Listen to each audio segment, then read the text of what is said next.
interest rates from 13 to 11%. I got Royal Bank and ACB and Finance and Development had to reduce all their loans on the books from 13 to 11%. And he concludes here. It would be unfair and inaccurate. This is Funds, Derek saying so.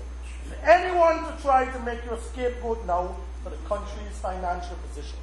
I can recall that you were instrumental in getting together Sir Dwight Venner, Governor of the Central Bank, Dr. Compton Bourne, President of the CDB, along with the senior technical officers to address the cabinet.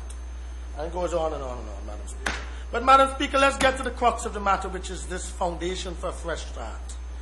The budget, Madam Speaker, appears, and now I shouldn't say appears, as the Honourable Leader of the Opposition said, and the Honourable Member, my colleague for St. John's City West, it is indeed an IMF program.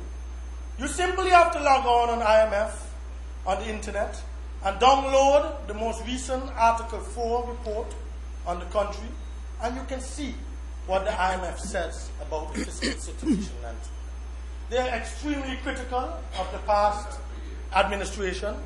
They're extremely critical of the present financial situation that we're in.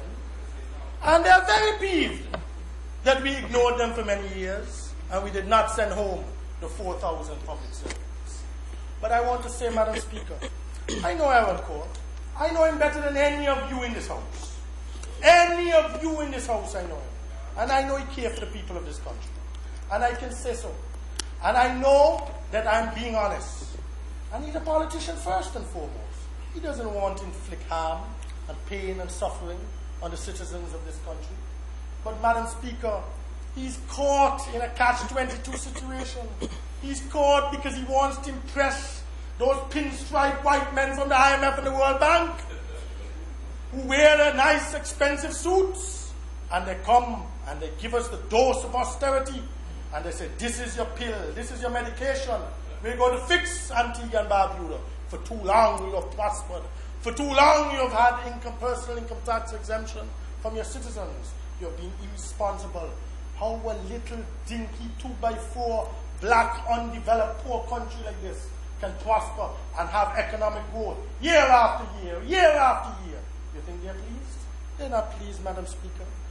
So, instead of a member for St. John's release rely on his basic instincts of caring for people and putting people first, he wants history to judge him as a responsible Minister of Finance, as the Minister of Finance who have set this country on a strong fiscal footing. He wants to impress the World Bank technicians, the IMF technicians, Sir Dwight Venner, the President of the CDB. He wants to be the one that history will say he revolutionized the finances in this country and put us on a sound footing. But, Madam Speaker, we cannot eat a balanced budget. No way in the world, no way in the world you eat reduction in national debt. And what we opted for, we opted, Madam Speaker, for improved infrastructure in our country. We opted, Madam Speaker, for good telecommunications versus debt reduction. We opted for education and good health care in our country over debt reduction and fiscal responsibility. That is the hallmark of the Antigua Labour Party. We chose modern port facilities at the Deepwater Harbour over debt reduction and fiscal responsibility. We chose a brand new pier at Redcliffe Quay, where your Minister of Tourism can today boast that he had 4 and 6 cruise ships at a time. We chose that over fiscal responsibility and reduction in debt servicing, Madam Speaker. We chose a modern state-of-the-art hospital up at the Mount that they have chosen not to open. Madam Speaker, we chose that over debt reduction. We chose it over fiscal responsibility. We chose, Madam Speaker, an institute of higher learning for students for information technology at the Free Trade Zone over debt reduction, Madam Speaker, and fiscal responsibility. We chose Heritage Quay over a ramshackle, nondescript city. Imagine Heritage Quay. Imagine St. John's without heritage key. You know the spin-off. You know the amount of jobs that are created in those stores, Madam Speaker. Madam Speaker, picture St. John's without heritage key. And now this government is telling us that they're not going to allow locals to buy there. I say that is wrong. If you want locals to buy there, I agree. Let them pay the duties. But don't tell them they can't buy there, Madam Speaker. They have to produce a ticket. Why? You can't have tourists buying and locals can't go into lipstick and buy their perfumes and so forth and their jewelry into Abbott's. But I want to tell you, the tenants down there are going to strike and they're going to demonstrate. And the same Gaff Abbott who put them in power, he's upset with them right now. He said he'll be the first one in the front line of any demonstration if all they touch heritage. He said that is bread and butter. Madam Speaker, to go now into the nut and bolts of this budget, this foundation for a fresh start, I have a few fundamental areas that I would like to critique. And first and foremost, Madam Speaker, is the personal income tax. What the Honourable Minister of Finance tagged as what stabilization fund measure. That's a nice way to put it, stabilization fund measure. It is personal income tax. In any form, shape, or fashion, it is the reintroduction of personal income tax. And I want to say, it acts as a disincentive for professionals coming into this country, Madam Speaker, for professionals wanting to move. You just passed mutual trust legislation, mutual funds and trust legislation, where you're telling us you intend to grow the offshore industry.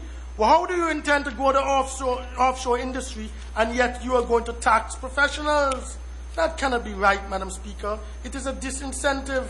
It is telling people, you don't come to Antigua. Madam Speaker, the introduction of any personal income tax will definitely have an adverse effect on the pockets of every single man, woman, and child. You are going into his pockets now and taking out 10, 15, 20, 25%. And he was never accustomed to pay anything for 28 years. He has his mortgages at the banks. He has his car loans up at Daddy and Honey.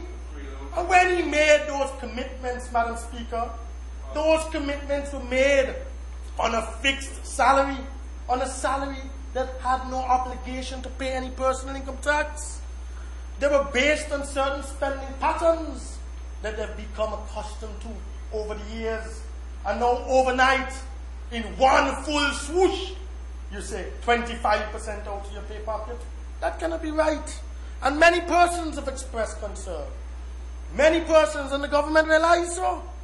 They realize that many persons will not be able to meet their debt payments and their mortgages for their homes and their vehicles in light of this new personal income tax, when they negotiated with the banks on their fixed salaries. And, Madam Speaker, we all realize we have to pay. But you cannot overnight come and say, give me 25% of what you're earning. It is not right. It is not right.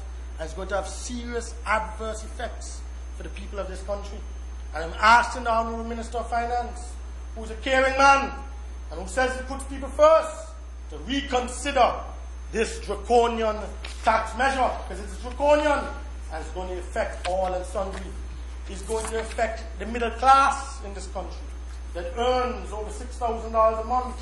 What are we telling them? That we're going to punish them? We're going to penalize them for the nice homes and the nice cars? And they will not be able to take their family for dinner at the bistro, or Sticky Wicket, or take their family on a cruise or vacation? It is not right. It is not right. The other point is balancing the fiscal imbalance.